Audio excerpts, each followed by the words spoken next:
Good morning. My name is Eric Bonaccio. Thank you for tuning into the channel. If you haven't yet, subscribe. Today we're going to be doing the tip of the day and talk about how to survive social distancing. So you may find yourself stuck at home with your family, and now your only venture is to be able to go out and go to the supermarket or the gas station. And when you actually get to the gas station or the supermarket, you might find that everybody's wearing masks or gloves, and there's one-way aisles in the supermarket, and you have a line going out the door, and there's the products you normally would buy are no longer on the shelves, and there's just a lot of different abnormal things going on right now taking place. And then you see disposable gloves and masks all over the street, parking lots, and there's just things happening right now that weren't occurring before. You can't go and dine in a restaurant. You can't go to any social gathering with more than a couple people now. There's a curfew when you can be out of the house unless you're an essential worker.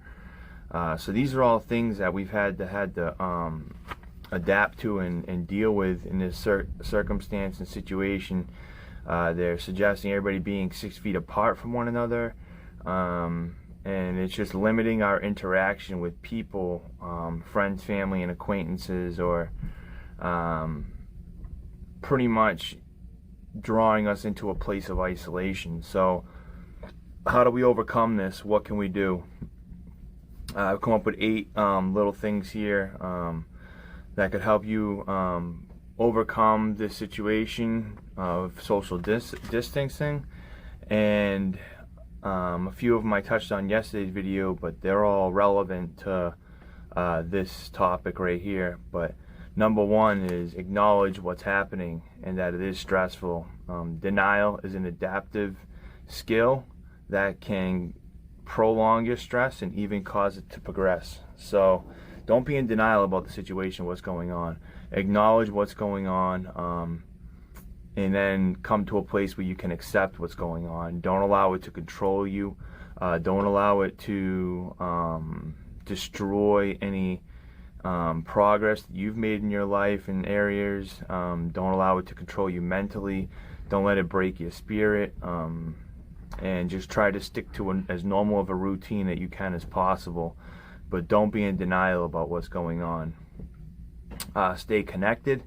Social distancing doesn't mean that we have to have social isolation. So although you may not be able to hug your loved one, or you can only see them from a distance, or you may not be able to see them at all because of certain circumstances, or friends or family, make sure that you reach out to them still per telephone call, video chat, email, social media outlets, whatever it is that you have as a form of communication and be in contact with people.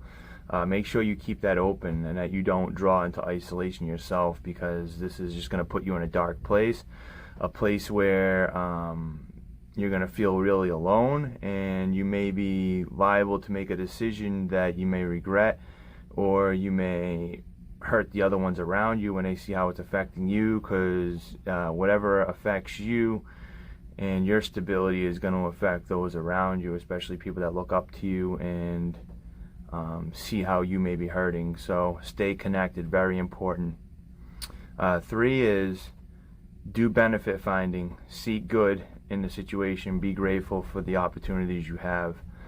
This is huge, being optimistic and analyzing situations and trying to pick the good out of it no matter what. Don't dwell on what is bad and problems that may have occurred or are occurring from this pandemic, but look at the good in it. Like, there is a lot of positive things that are still happening for people, despite the loss of people, despite the economic despair, and everybody's positive thing that could be pulled out of the situation is going to be different for everybody else. Every individual is going to see things differently. We all have our own perspective.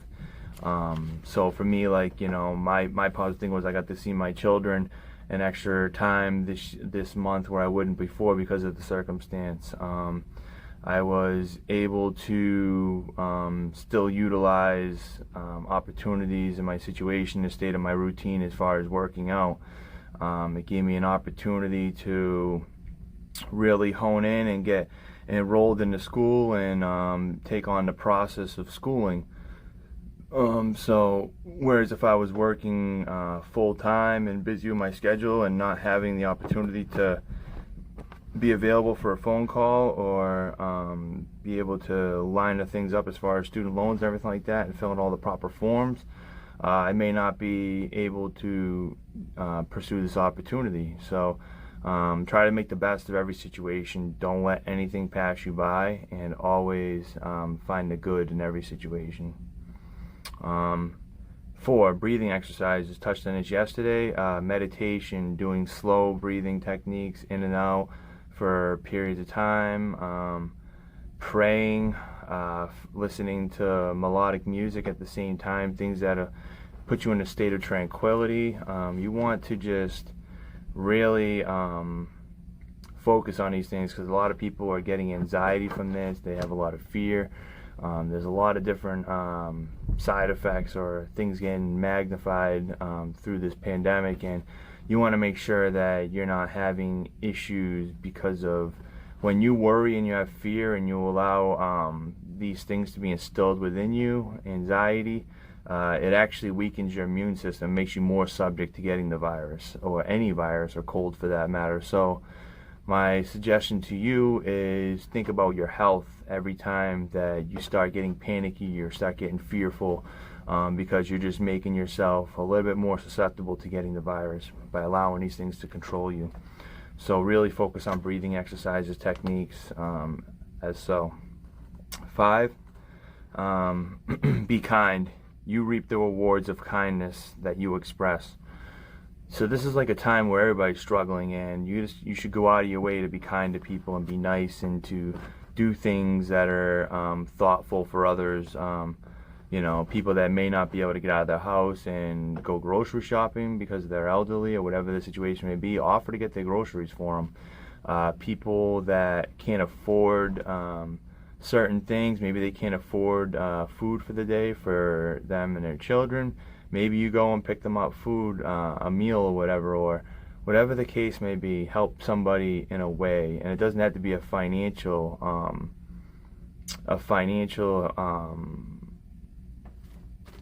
assistance. It could be anything as far as just sending a card with some words of encouragement, or a message, or a phone call, or sending a package, whatever the case may be. Just do something kind for somebody else, and I promise you this will make you feel better about yourself, and you will reap the rewards from that. Number 6, sharing something good and positive.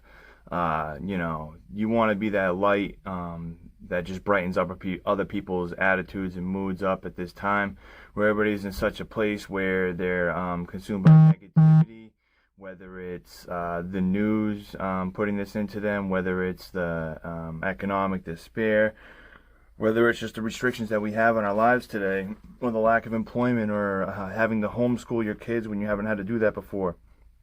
This is really what words of encouragement and being positive could help others build each other up, build up the ones you love the most, and build up those that you barely even know. Just say hi to somebody that you come across. Just anytime you're talking, speak about positivity. People already know what's going on. People don't need to hear anything else to stir up fear or anger or anxiety within them. So just try to keep topics on positive perspectives. 7, change your expectations. Don't expect anything. Nothing's guaranteed in life.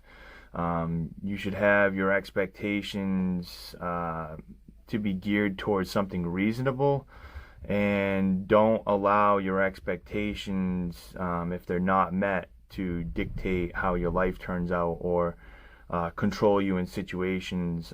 We need to really place our trust in God at this time, and meet His expectations, because our expectations aren't always achievable, and they're not always going to happen. So you need to just be more realistic when it comes to expectations. And 8, managing your news intake. Like I said before, what you allow to go into your mind is what's going to affect you as a whole. So don't sit there watching the news every single hour on the hour. Watch it as as